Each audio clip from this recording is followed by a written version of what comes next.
mga kalatong bahay, paano nga ba magluto ng napaka-creamy, masarap na ginataang hipon? So for today's video guys, ay isi-share ko sa inyo ang aking idea, ang aking technique, or kung paano ko niluluto ang aking ginataang hipon na super creamy, masarap at yung sauce niya ay medyo malapot. As what I have said, lahat ng mga videos ko sa aking pagluluto ay walang mga sukat ng mga ingredients. Pinapakita ko lang sa inyo kung ano yung aking mga ingredients kasi sa mga gustong magluto, pwede nyo gayahin pero nasa sa inyo na yun, yung dami, yung taste, at saka kung ilang serving ang inyong lulutuin. And of course, minsan depende rin sa inyong budget. So ayan na guys, naumpisahan ko na ang aking pagluluto. Sundan nyo na lang hanggang dulo kung interesado ka. Pero kung hindi ka interesado, pwede kang mag-scroll and next video. Alright, naglagay na ako ng aking butter. Salted butter yung gamit ko, pero kung wala kayong butter, pwede na rin yung oil. Gisahin ko siya hanggang sa mag-turn to orange ang kanyang color. So ayan na guys, ang bango-bango habang ako'y nagigisa. Kung maamoy nyo lang, nako, parang ginisang hipon pa lang ay gusto nyo nang kumain. So ayan, naglagay ako ng black pepper powder and then itong bay leaves. Ayan, konting saute lang siya. And then afterwards is tatanggalin ko na rin siya dito sa ating kuwalit para hindi ma-overcook ang aking hipon. Kasi kung mapansin nyo, pagka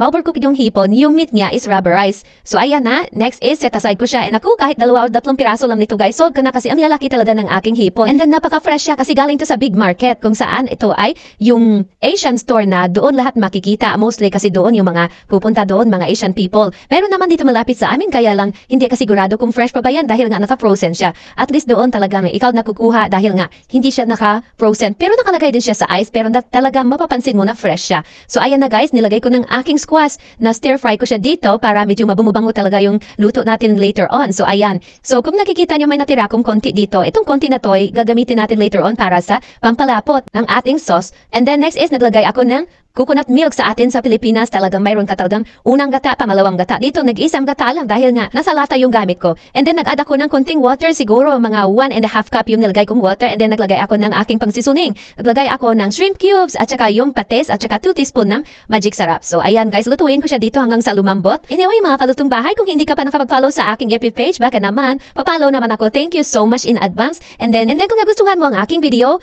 pwede mo na rin i-share para sa mga gustong matutong magluto ng ganitong recipe. Baka naman makatulong tayo. So ayan na guys, malambot ang aking squash. Ayan, ismash ko siya.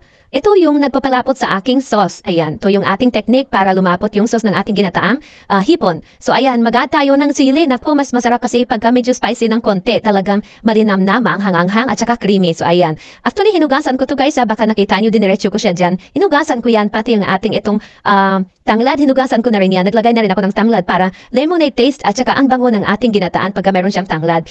Amoy pa lang talagang matatakam ka na. And then, i-add ko ng aking the rest of our squash. So ayan, yung iba, sinasabay nila yung squash nila at saka yung sitaw. Sa akin naman kasi nga, medyo malalaki yung slice ko ng squash, kaya inuna ko muna yung squash. Siguro lutuin ko lang siya dito mga around 2 minutes bago ko add yung ating sitaw para hindi siya ma-overcook. Isisingit ko lang. So sa mga nakapag-follow na sa aking FB page, thank you so much. At saka kung nanonood ka lagi sa aking mga bagong videos na ina-upload, maraming salamat sa iyo dahil nga sinusuportahan mo ako. So ayan na guys, inad ko ng aking sitaw. Ayan, lulutuin natin siya saglit dito or malalaman naman natin siya pagka luto na. Huwag naman yung sobrang cook siya kasi ayaw ko na talaga yung malata. Gusto ko yung tamang-tama lang yung pag kinagat mo yung sitaw, medyo crunchy. Alright mga kalutong bahay, ito perfect na talaga to para i-add ko na ng aking shrimp. So ito, wow, sa kulay pa lang guys, talagang matatakam ka na ang bango-bango, lalo na yung blend ng amoy ng lemongrass at saka yung gata. Ang bango-bango talaga. Ayan, tanggalin ko yung aking tanglad kasi mahirap siya haluin para siyang pansit na nakalawit. And then, ito na, it's time to add our last gata. Sinabi kong last gata, pero hindi pa sa atin sa Pinas na mayroong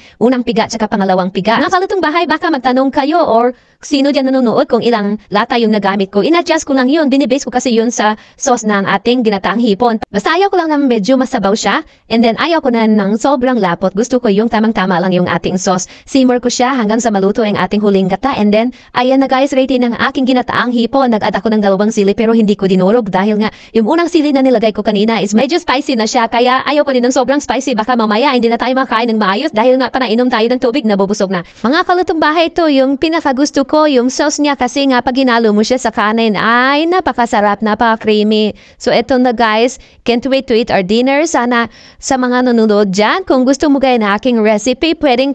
And then, yun nga sasabi ko kanina, pag nagustuhan mo, pwede mo rin share sa iba para ma-share natin ang ating mga kalaman sa pagluluto. So, thank you so much for watching. See you in the next video. God bless.